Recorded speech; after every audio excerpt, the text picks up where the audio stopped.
Nindot pamalandungan ug sugod ang atong unang pagbasa. Nya i-connect nato ang atong tubag sa Salmo. Ang unang pagbasa naghisgot nga ningon si sa taga-suwat sa unang pagbasa, San Pablo ngadto sa iyang sulat sa taga-Roma nga maluwas kadtong mupahayag nga si Kristo mao ang Ginoo. So, kadto kunong mupahayag nga si Kristo mao'y Ginoo, maluwas. Kamo, nagpahayag ba mo nga si Kristo mao'y Ginoo? Ngadto sa inyong mga anak, nagpahayag mo nga si Kristo mao ang Ginoo? Sa inyong mga bana, sa inyong mga asawa, sa inyong mga silingan, nagpahayag mo nga si Kristo mao ang Ginoo? O kamo mao'y Ginoo? Kaya usahay ra ba ang atong ipahayag kita mo'y Ginoo, nga kita mao'y magbuot, nga kita mao'y authority, nga kita mao'y tag-iya. O kana, mo na una ha. So kinsay maluwas ang mupahayag nga si Kristo mao ang Ginoo. Pero ningon si San Pablo, kung saon nila pagpahayag, kung wa sila mutuo. Nakamuron, nituo sad mo nga si Kristo mo'y Ginoo ninyo. Maayo. Kinsay nagbuhat ng imong buhok, kinsay nag-usab scholar. Basig ikaw nahawa na kamutuo nga si Kristo mo imong Ginoo. Kinsay nagbuhat ng imong kilay, kinsay nag-usab. Oh, wow, anak ka na. Kinsay nagbuhat ng imong yuta, kinsay nagkural. Oh, mao na ron. Una-una, ginagmayo. Kaya ba sigwa na kamutuo? Pero unsaon sa kuno pagtuo, ugwa kuno'y nagsangyaw. Kamo, nagsangyaw ba mo? Aron ang tao mutuo? O inyong gisangyaw ang tuo-tuo? Na magani karoy di mutuo, nga ang communion by hand, mao ang saktong pamaagi karon na pagidi mo to ana. Kay matud pa nila kung imong dawaton ang consecrated host sa imong kamot, imong gidesecrate kay dili worthy ang kamot ninyo nga modawat. Ang kamot pare worthy. Ingka kay giordinahan man na pader, gihilogan man na. Basig nalimot ka nga pagbunyag nimo gihilogan diya ka. Basig nalimot ka na ba? Kung ang imong kamot dili worthy, labaw ng imong kasing-kasing, labaw na ning imong baba, mo ana pa nako, pader idiretso las baba, kay di ni worthy akong kamot. Naku ato na lang ng putlon. Kay ang kamot ug ang baba, connected man na, hastang kasing-kasing. Ug niingon kang imong kamot dili worthy, imong baba worthy di ay, kaysa imong kamot. Ang imong kasing-kasing, worthy di ay. Oh, mao na siya. Una-una ginagmaayo. Kay basig tuo-tuo na lang ang imo ba? Kana bitang pipila ka mga tao diha nga nag-ingon, mangilad na. Nasa uban di gyud mo kalawat nga magbarog, muluhod gyud, muluhod. Muna ako in taon ako. Ig-ana nako kay niluhod, mahanunot in taon ko pa doon diri. Nako. Kana bang mahagukod ka? Kay ngilad gyud kuno nga magbarog nga mo kalawat. Tinuod ba na? Tinuod dili. Dili tinuod. Ingon jud ko ana, ang nilad hinuon kung naa kay mortal sin nya mo kalawat ka, bisag magluhod pa ka, bisag maghapak pa ka. Ug unsa man ang mortal sin, ang dili pagsunod sa gitudlo sa simbahan. Kana bang maghimo-himo gyud kag imo, mortal sin na siya. O dinunto, matod pa ni San Pablo, bisan pag mga anghel, bisan pa og mga pari, bisan pag mga santo papa, ang muusab sa gitudlo sa simbahan, dili na siya pwedeng tumanon. Na siya. So, sa may gitudlo simbahan, kalawata ang Ginoo. Wa mo ingon luhod yun, wa sad mo ingong barog. Sa to pa, pwede mo luhod, pwede mo barog. Nga kay ang atong standard din hilakaw man ditso ay nalagluhod diha, wa man kabutang ignilir. Basi ninog inigsikad sa imong tiil, mapatiran pa na nimong gasunod nimo. In short, kana bang di ta maghimuhimog atong kaugalingong pagsangyaw, labi na gyud og butangan nato og mga tuo-tuo. Muna ang pagtuo mo'y gisangyaw. Yan niingon dayon si Juan, niingon dayon si San Pablo, unsaon man sa dila pagsangyaw kunwa sila gipadala. Muna si Kristo mi-declare, ako mong gipadala, panglakaw mo sa tibok kalibutan. Inigbunyag nato ang sugo sa Ginoo, inigsimba nato ang sugo sa Ginoo, panglakaw kamo og isangyaw ang maayong balita. Ang sa may maayong balita, nakitang tanan pwede nang malangit. Kanang mga adik pwedeng malangit, dili. Pwede. Kanang mga bana nga mangulatag asawa, pwedeng malangit, dili. Pwede. Kanang mangilog og yuta, pwede na malangit, dili. Pwede. Kanang kusog ay maningil og utang, pwede na malangit, dili. Pwede. Kanang nagpuyo-puyo, pwede nang malangit, dili. Pwede. Kanang mga palahubog, pwede nang malangit, dili. Pwede yapon. Mo na sangyawa na nato tanan. Magpili man sa Hinoon ta, kamo mga asawa kung ang inyong bana nangabit nya mangulata pagyud uli, musangyaw pa mo sa gugma ni Kristo o ang kalagot sa demonyo. Kaya kita ra ba ang ato ra hinong isangyaw ang kalagot sa demonyo? Ikang animala ka, ikang buanga ka, ana. Ikaw pa'y nagpakasa, ikaw pa'y mudagmal nako, buang kang dako, ana. Ang sa may imong gisangyaw? Ang mensahe sa Ginoo o mensahe sa demonyo?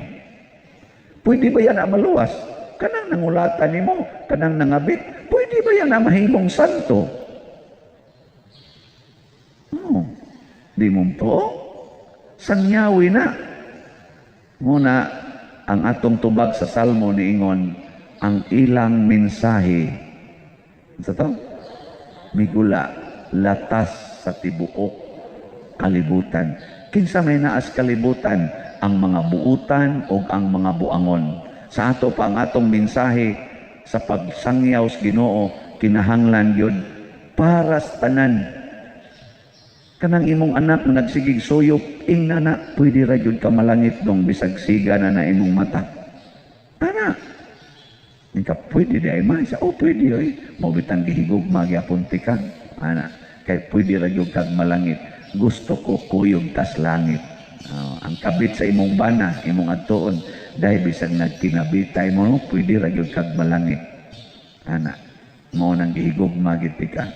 Niya sa sige nimong storya ana, mangutana to sila, ingon kay maimpirno ning pagpuyo-puyo. Niya malangit di ay. Ka, biyai ang sala. Pasabot, bisag nakagpuyo-puyo or kabit-kabit, biyai lang. Iligbiya nimo, automatic dayo na malangit ka. Ana, isa di kumtuan ay, nganong malangit man? Ingon din ka, tungod na sa pag-ula sa dugo ni Kristo. Ang dugo ni Kristo mo'y mupapas sa atong mga sala, dili ang atong kaugalingong dahom. Mao na sila si San Andres, ang mga apostoles o ang mga martyrs, apil na San Pedro o San Lorenzo, nagpaagas pus dugo, nga naman pagpakita nga ang paghigugma o ang pagpakamatay para sa atong gihigugma, mao ang tinuod nga pagka manluluwas. Yes, si Andres Bonifacio nakaluwas sa atong nasod partially. Pinaagi sa pagpakigubat, pakig-away o pagpamatay ni atong mga kaaway, mga katsila. Okay kayo.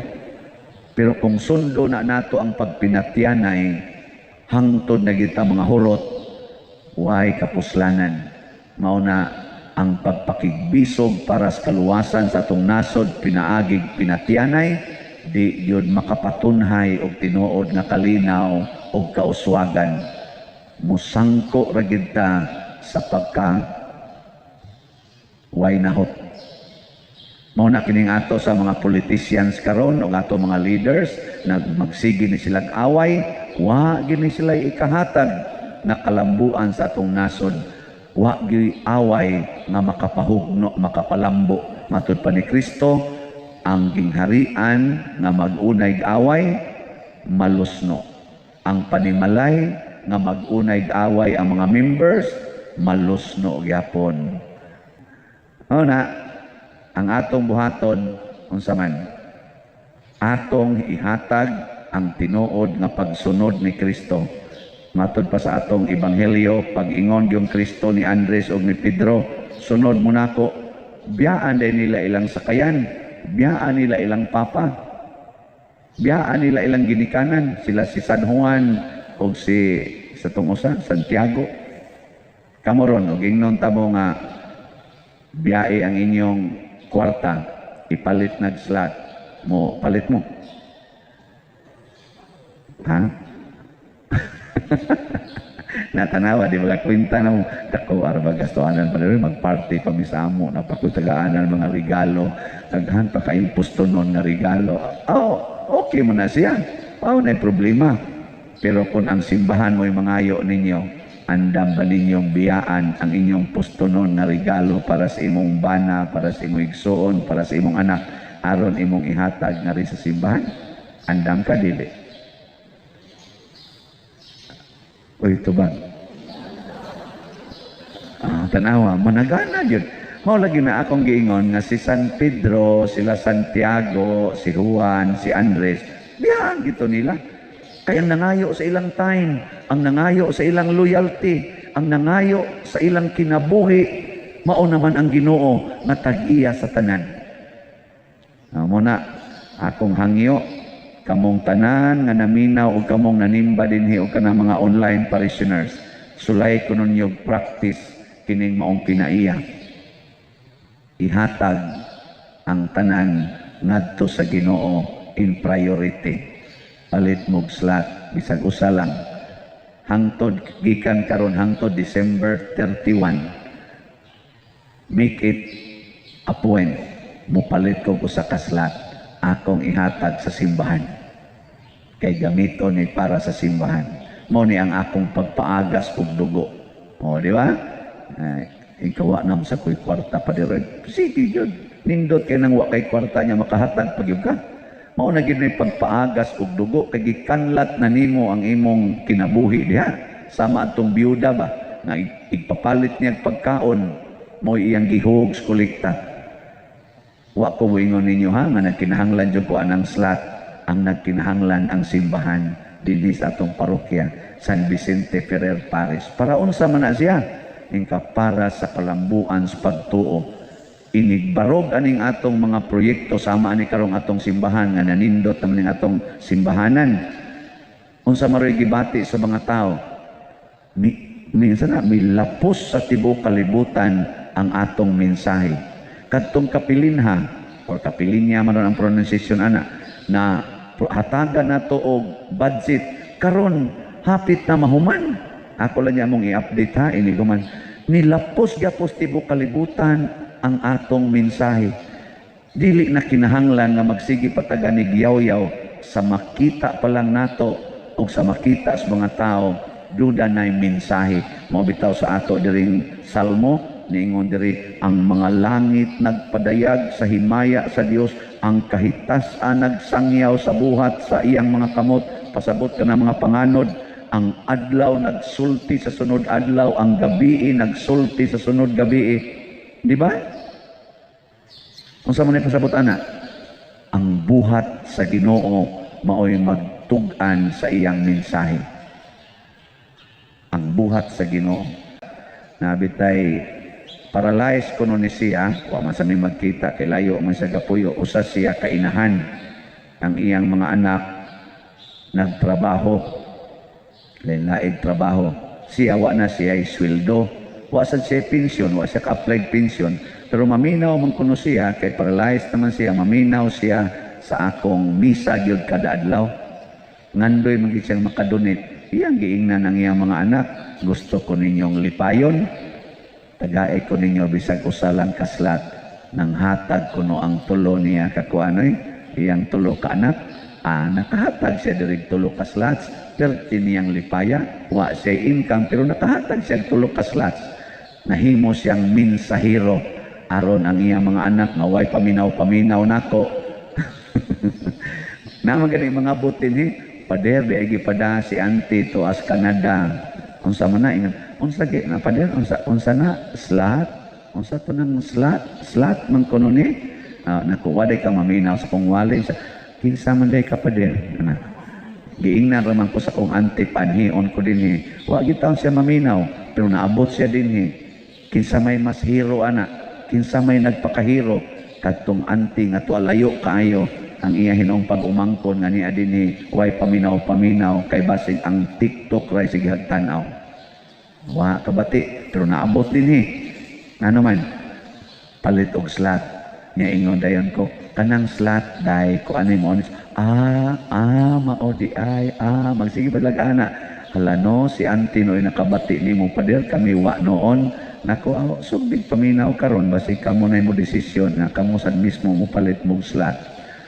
Sa picture sa pader kay aron akong ipadang auntie picture dayon ako sunod ato basig kapalit ito nya unsa man ang atong mensahe mulukop sa tibuok kalibutan mao na gikinahanglan aron mulambo ang pagtuo ug daghan ang moingon ang Ginoo mao gyud or si Kristo mao gyud ang Ginoo nga muluwas labi na gyud kun ato ginang antusan atong sakripisyuhan ug pakamatyan sama sa mga apostoles sama ni San Andres apostol nindog ta.